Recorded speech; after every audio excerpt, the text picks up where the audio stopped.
So here I was, playing some Wolfenstein lately. I bought all 4 of these games on the Steam summer sale for like, I don't know, 20 bucks, for a great deal. Great games, basically Doom, but instead of shooting demons from the depths of hell, I'm shooting demons from the depths of hell wearing German uniforms. Basically, for those who are unaware, Wolfenstein is a series of games set in an alternate path of history where the Axis powers actually won World War II. The entire world is now run by Nazi forces, and you are the spark of resistance that fights against their tyranny. I was having an absolutely great time doing pew-pew with my toy gun against the bad German men when a thought hit me. Is there actually a single Nazi character in all of fiction that is well liked or seen and/or depicted as a somewhat good guy? As a European myself who lives in a country literally bordering Germany, I have actually spoken to people who were actually there in the camps and witnessed the atrocity of the Germans firsthand. I'm obviously not trying to gatekeep war trauma here, obviously, but it's a bit of a different story here in Europe than, say, for example, America. I think that one of the worst things you can say over here is that you actually support the Nazi ideology. But as I was thinking about that thought, I had something hit me like a truck and was almost isekai'd straight into a bad, generic power fantasy. Motherfucker, I thought to myself, there actually is one.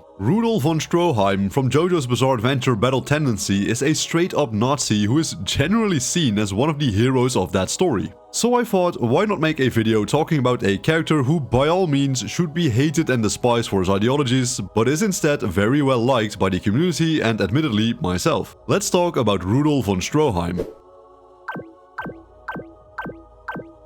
When Stroheim is first introduced, he is a callous and cruel Nazi major who has the foolish idea to experiment with the stone mask in order to further the power of the Waffen-SS. During his mission in Mexico, Stroheim commits several heinous misdeeds such as capturing locals and forcibly turn them into guinea pigs for his vampire experiments, including the women and children. However, upon being threatened with Santana's rampage, he also demonstrates bravery and does not hesitate when trapped in asking Joseph to cut off his leg, or to even blow himself up with a grenade to kill the invading Santana. This is seen once again when Stroheim literally gives a helping hand in defeating Kars and helping Joseph drive him into the volcano with an airplane. Stroheim maintained this bravery up until the Battle of Stalingrad in 1943, where he is said to have fought bravely and died at the hands of the Russian soldiers. Being rather unique, I suppose, among the Nazi idealists, Stroheim respects courage from others, no matter what ethnicity or faith the individual may belong to. His appreciation for this type of valor is seen when he spares one Mexican boy for being willing to sacrifice himself for his cellmates. On the other hand though, he executes the rest of the prisoners for not having the same spirit, pretty much making the boy's sacrifice moot. Stroheim is an enthusiastic nationalist. He is particularly proud of his cyborg body, praising German science and generally loudly boasting the Germans given the occasion. His pride occasionally grows into overconfidence and arrogance though, and because of that, Stroheim tends to both overestimate himself or his technology and underestimate how formidable, for example, the Pillarmen actually are. Stroheim is the perfect example of a German Nazi extremist who truly believes that his people, the Germans, were the superior race on planet Earth. He tortures people, murders people, experiments on people, knowingly complied with the German doctrines whilst knowing of the atrocities committed by his people in, for example, the camps. By all means, this character should be hated and large. So why isn't he? In my opinion, there are 2 primary reasons for this. Well, 3 if I'm being totally honest.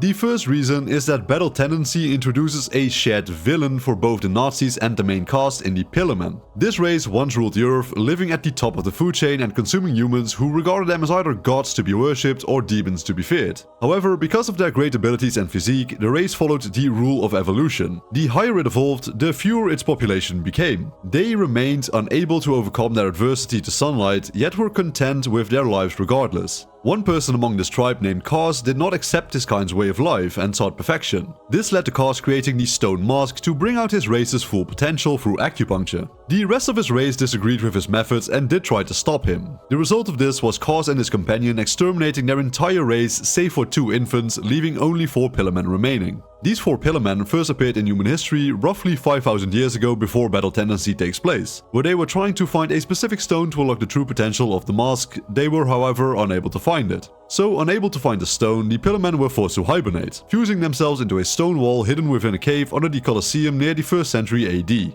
The Aztec people correctly predicted that the Pillarmen would reawaken in the year 2852 of the Aztec calendar, the equivalent of the year 1938 where they were awoken by the Nazi party whilst performing research on the wall. Both the Nazi party and our cast of main characters did not fail to realize that these Pillarmen were a far greater threat to the world than the currently ongoing war. And just like that, suddenly the Nazis were no longer the quote-unquote villains. I mean, they were still villains of course, just not the villains of the story. The enemy of my enemy is my friend after all, and Stroheim happened to just be that.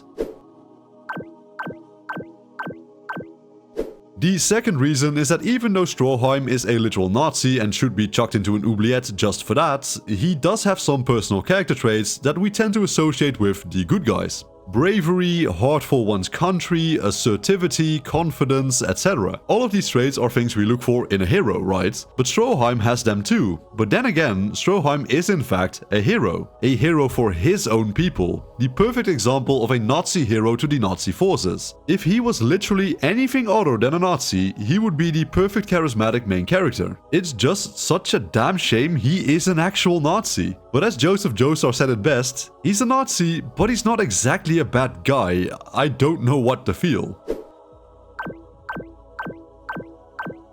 And the third reason is that Stroheim just looks raw as hell, especially his cyborg form is peak male performance. He has a machine gun in his stomach for crying out loud. And I know that this is not exactly a reason to see him as a good guy, don't get me wrong. But if a character looks really cool, you just know people will like them regardless of their affiliation. Stroheim is a very interesting character for so many reasons. His personality, his fanaticism, his bravery, his loyalty, you name it. He has so many traits which makes him a hero-like character, but he really isn't. People who have seen part 2 tend to enjoy the meme, "Thank God, the Nazis are here." And don't get me wrong fellas, I too enjoy a bit of edgy memeing from time to time. But I know for a fact that if I uttered those words in front of my father, he would break my goddamn legs. People, and especially non-European people, tend to really underestimate how horrible the Nazis and the effects of World War II really were. There is a video online called The Fallen of World War II by Neil Halloran on YouTube, and I truly recommend everyone to watch this video. It shows the true atrocity of the German oppression on Europe in stunning detail. Stroheim is literally one of the people willingly and proudly taking part in these crimes against humanity, but we still love the character for the 3 reasons I mentioned before. Now, this was not a video to make you feel bad for liking Stroheim as a character or anything like that. He is merely a fictional character in a particularly bizarre adventure. But the dichotomy between his affiliation and his popularity seemed like a very interesting discussionary topic, so I decided to just make this video. I will leave you all with this question to answer in the comments down below though. Do you like Rudol von Stroheim as a character, even knowing his affiliation and actions? Let me know.